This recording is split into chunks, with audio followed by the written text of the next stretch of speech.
ભરૂચ શહેરમાં ધોળીકુઈ મહાદેવ મંદિર નજીક હિટ એન્ડ રનની ચોંકાવનારી ઘટના સામે આવી છે.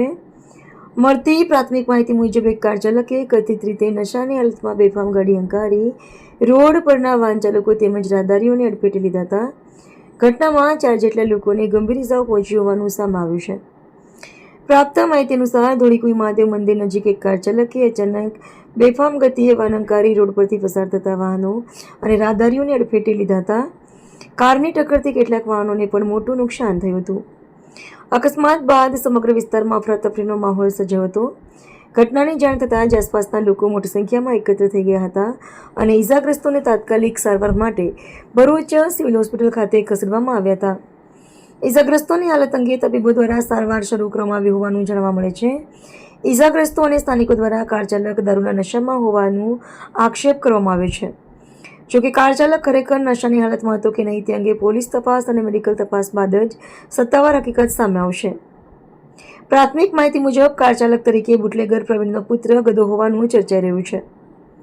હિટ એન્ડ રનની ઘટનાના પગલે પોલીસ કાફલો પણ તાત્કાલિક ઘટના સ્થળે દોડી આવ્યો હતો. દારૂબંધી વચ્ચે નશામાં ડ્રાઇવિંગનો આક્ષેપ. ગુજરાતમાં દારૂબંધી હોવા છતાં જાહેર માર્ગ પર કથિત નશાની હાલતમાં વાહન ચલાવવાની ઘટનાએ અનેક સવાલો ઊભા કર્યા છે. આ ઘટનાએ ભરૂચ શહેરના ટ્રાફિક અને નશામાં વાહન ચલાવતા ચાલકો સામે પોલીસની કામગીરી અંગે પણ ચર્ચા જગાવી છે. હાલ સમગ્ર મામલે પોલીસ તપાસ બાદ જ અકસ્માતનું ચોક્કસ કારણ, કાર ચાલકની સ્થિતિ અને કાયદેસરની કાર્યવાહી અંગે વધુ વિગતો સામે આવશે.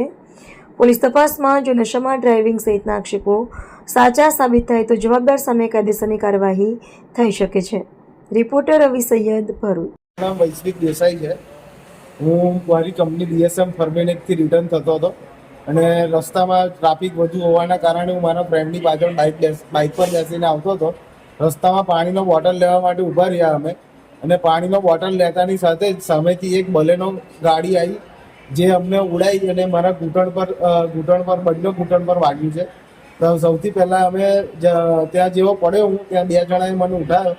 એ પછી ત્યાં જ્યારે ગાડીમાંથી બહાર બધી લોકોને જોયું તો બધા ઊભો પાડતા હતા કે કાર ચાલક પીધેલો છે અને દારૂ પીધેલું હતું. એને પ્લસ થોડી વાર પછી એ માણસ ત્યાંથી જગ્યા છોડીને ભાગી ગયો અને અત્યારે હું સૌથી પહેલાં સિવિલ હોસ્પિટલમાં જઈને આવ્યા. ત્યાં સારવાર સરખી ના થઈ એને લીધે અમે અહીંયા હવે પ્રાઇવેટ હોસ્પિટલમાં આવ્યા છીએ. મારું નામ હેમાક્ષીબેન છે. ધોળીકુઈ બજારમાં મારી દુકાન છે, ભગત જનરલ સ્ટોર. મારી દુકાનથી એ આખો અંદર જ ભરાઈ ગયો. મારા દરવાજા, મારો માલ સામાન બધું જ મારું નુકસાન કરી દીધું. મને તો કંઈ જાણે કંઈ સમજ નહીં પડે હું કરું ને હું નહીં. હું માલ ઉઠાવું કે પછી મારી જાતને ઉઠાવું. મને તો જઈને જાણે પેલી ગાડીએ ફેંકી દીધું. અંદર જઈને હું તો પડી એટલે હું બચી ગઈ. પછી મારી દુકાને જે ગ્રાહક ઉભેલો હતું તે તો આખા તાત્યા બાત્યા બધું જ તોડી ફોડીને એનું તો નુકસાન કરી દીધું. એનું શરીરને તો કોણ જાણે હું થયું માંથી તો જોવાયું બી નથી. કોણ જાણે કેવી રીતે આવ્યો હવામાં ઉડતો ને એટલી સ્પીડમાં ગાડી હતી કે નહીં પૂછવાની વાત. હું કરું ને હું નહીં કરું. મેં તો જોઈને થતું ગયું છે કે ભાઈનું બિચારામાં હું થતું હશે. આ બેનને તો તાત્યા ફરી ગયા છે. હવે બેનનું પણ હું થતું હશે ને કેટલો દુખાવો થતો હશે. શશિકાંતભાઈ પટેલનું શાકભાજી વેચીને જતી હતી તો ફોર વ્હીલ વાળા આવ્યો એકથી ફાસમાં અઠાવી મને ફેંકી દીધી. ભાગી ગયા બુટલેગર છે, દારૂ વેચે તે ખુલ્લા બોલો.